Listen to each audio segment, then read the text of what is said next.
एक ऐसा बालक जिसे कोई नहीं जानता था, लेकिन वही बालक आगे चलकर पूरे अखंड भारत का सम्राट बना। और उसकी कहानी सिर्फ तलवार की नहीं, बल्कि बुद्धि, रणनीति और बदले की आग की कहानी है। ये कहानी है चंद्रगुप्त मौर्य की। मगध उस समय अखंड भारत का सबसे शक्तिशाली राज्य, और उसका राजा था धनानंद। असीम धन, विशाल सेना, लेकिन अहंकार से भरा हुआ। एक दिन तक्षशिला के महान आचार्य चाणक्य उसके दरबार में पहुंचे। उन्होंने राज्य की व्यवस्था सुधारने की बात कही, लेकिन धनानंद ने सबके सामने उनका अपमान कर दिया। उस अपमान ने एक साधु को राक्षस बना दिया। चाणक्य ने वहीं शपथ ली, जब तक इस अहंकारी राजा का अंत नहीं करूंगा, तब तक अपनी शिखा नहीं बांधूंगा। और यहीं से शुरू होती है एक क्रांति। कुछ समय बाद चाणक्य की नज़र एक छोटे से बालक पर पड़ी। वो बालक खेल खेल में राजा बनता, सेना चलाता और युद्ध की योजना बनाता। उसका नाम था चंद्रगुप्त। चाणक्य समझ गए, यही है वो जो इतिहास बदलेगा। उन्होंने उस बालक को अपने साथ लिया। उसे युद्ध, राजनीति, कूटनीति और रणनीति की हर कला सिखाई। दिन रात तपस्या की तरह प्रशिक्षण हुआ।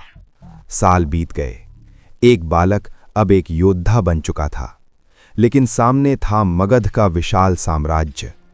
सीधे युद्ध में जीतना असंभव था, तो चाणक्य ने चुनी रणनीति।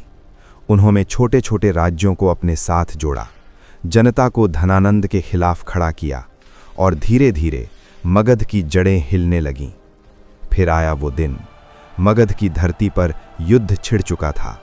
तलवारें टकरा रही थीं, हाथी और घोड़े गरज रहे थे, और उस युद्ध भूमि में एक युवा योद्धा अपनी सेना का नेतृत्व कर रहा था, चंद्रगुप्त। रणनीति, साहस और सही समय, इन तीनों ने मिलकर धनानंद की सेना को तोड़ दिया, और अंत में धनानंद पराजित हुआ। चंद्रगुप्त मगध का सम्राट बन चुका था। लेकिन कहानी यहीं खत्म नहीं होती। उसी समय पश्चिम से एक और तूफान उठ चुका था, सिकंबर।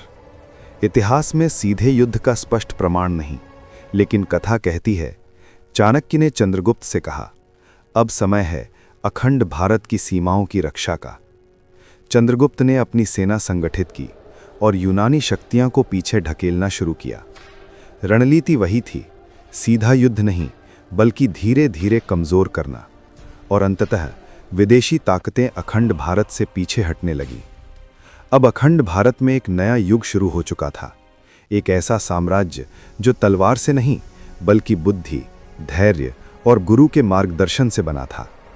चंद्रगुप्त मौर्य एक नाम नहीं, एक युग था, और उसके पीछे खड़े थे आचार्य चाणक्य। अगर आपको ऐसी ही ऐतिहासिक और रहस्यमयी कहानियां पसंद हैं, तो चैनल को सब्सक्राइब करें और कमेंट में लिखें चाणक्य नीति।